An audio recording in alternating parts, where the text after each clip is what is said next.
Indo-Pak border, Punjab, 12:30 hours. 1 घंटे बाद यहाँ से इंडिया की सबसे सेंसिटिव ट्रेन्स में से एक गुजरने वाली है। यहाँ से लेके अटारी तक एस्कॉर्ट करेंगे। सिक्योरिटी एक अहम मुद्दा है। हर मंडे और थर्सडे को इस ड्रिल में कड़ी मेहनत की जाती है। बीएसएफ की रिस्पॉन्सिबिलिटी है कि पहले जब गेट खुलेगा तो एक पार्टी गेट के आगे जाएगी, गेट के आगे का इलाका सर्च करेगी, किसी प्रकार की सस्पेक्टेड कोई चीज छुपी तो नहीं है वहाँ पे।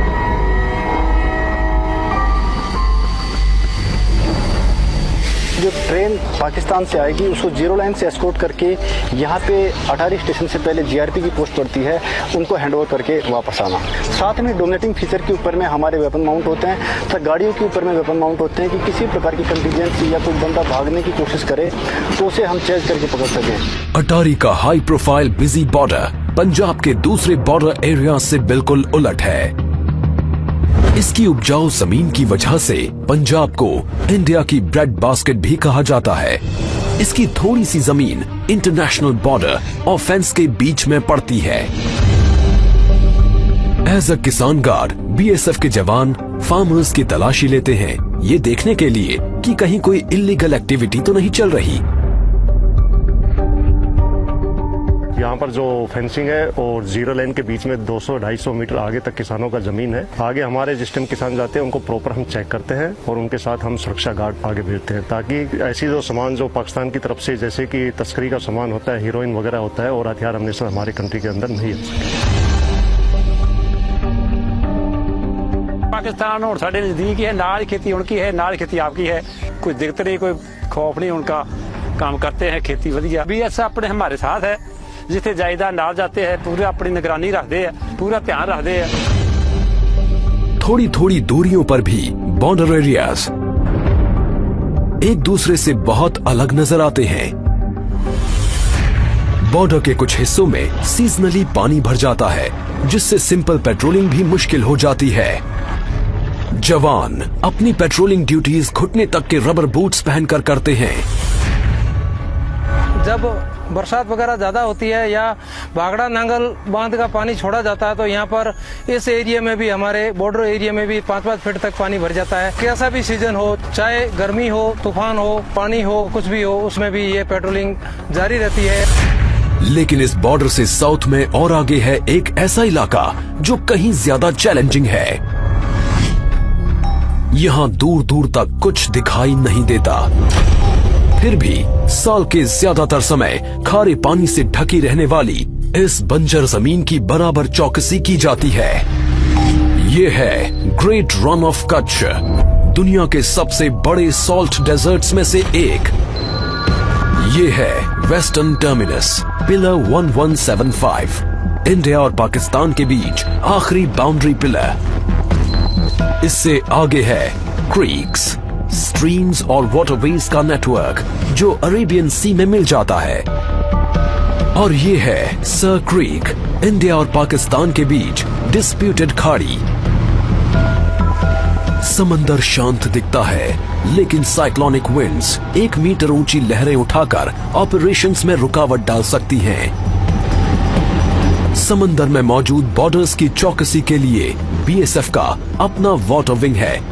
नदियों और समंदर की पहरेदारी के लिए इन फास्ट अटैक क्राफ्ट्स में लगे अल्ट्रा मॉडर्न कम्युनिकेशन सिस्टम्स इस्तेमाल किए जाते हैं। इस वेसल को हम रात को दिन में कभी मूव कर सकते हैं। लेटेस्ट टेक्नोलॉजी के हमारे जीपीएस है, रडार है, इको साउंडर दे रखा है, तो ये इसमें लेटेस्ट मैप्स इसमें फीड कर रखे हैं। इसमें हमने रूट मार्क कर रखे हैं, रात को सुबह हम कभी इसमें मार्च कर सकते हैं। सावला पीर क्रीक्स में ये एक ऐसी लैंड आउटपोस्ट है जो कई किलोमीटर के इलाके में हाईएस्ट पॉइंट है। बॉर्डरमैन हाई बूट्स और एंकलेट्स पहनते हैं ताकि उनके पैर जानलेवा सांपों से बच सके। वो इस वीरान पोस्ट पर साल के 6 महीने निगरानी रखते हैं। इसकी स्ट्रेटेजिक इंपॉर्टेंस बहुत ज्यादा है और इसकी वजह है पाकिस्तानी एक्टिविटीज। क्रीक्स के आसपास कीचड़ और दलदली जमीन पर दिन में 2 बार आने वाले हाई टाइड्स की वजह से पानी भर जाता है। इस जियोग्राफिकल चैलेंज को कंट्रोल करने के लिए स्पेशल स्किल्स की जरूरत होती है और ये क्रीक क्रोकोडाइल कमांडोज पानी और दलदल दोनों में काम को बखूबी अंजाम देते हैं। क्रीक्स में आने के तमाम रास्तों से घुसपैठ का खतरा बना रहता है। पड़ोसी की पकड़ी गई ये बोट्स इलाके की स्ट्रेटेजिक इंपॉर्टेंस की तरफ इशारा करती हैं। ऐसा इलाका जहां बॉर्डरमैन का इम्तिहान उस पार बैठा दुश्मन ही नहीं, यहाँ की जमीन भी लेती है। हजारों किलोमीटर दूर इंडिया के ईस्टर्न फ्रंट पर पड़ोसी बांग्लादेश का रुख दोस्ताना है, लेकिन फ्रेंडली बॉर्डर की पहरेदारी में अलग तरह के चैलेंजेस होते हैं, जैसे कैटल स्मगलर्स,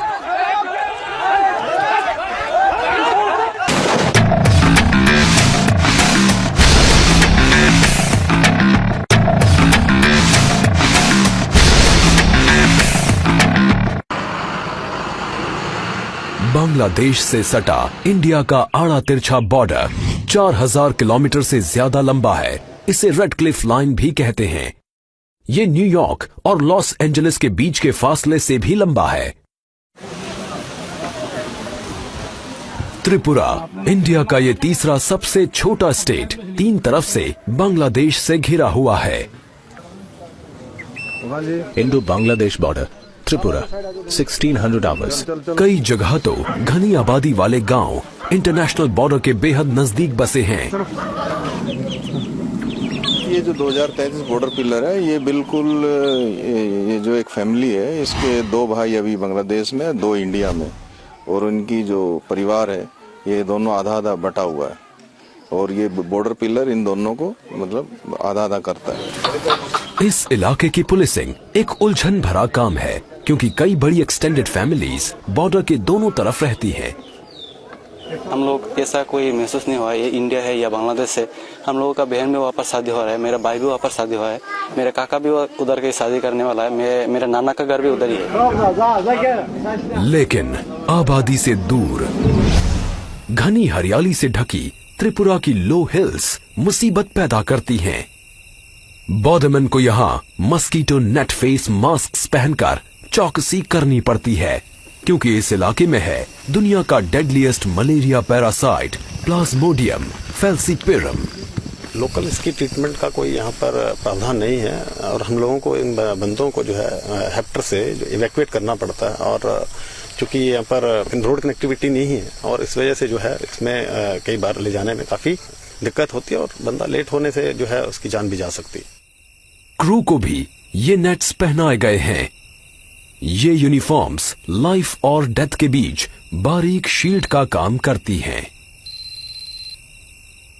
और ये खतरनाक इलाका ही इनका असली दुश्मन है।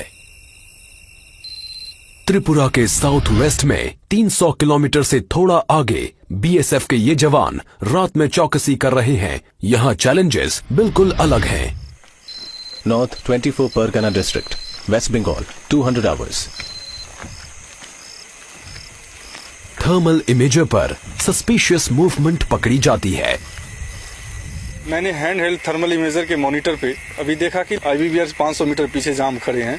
10 से 15 कैटल का मूवमेंट है, और उनके साथ लगभग 20 से 25 लोग भी हैं जो आईबीबीआर की तरफ बढ़ रहे हैं।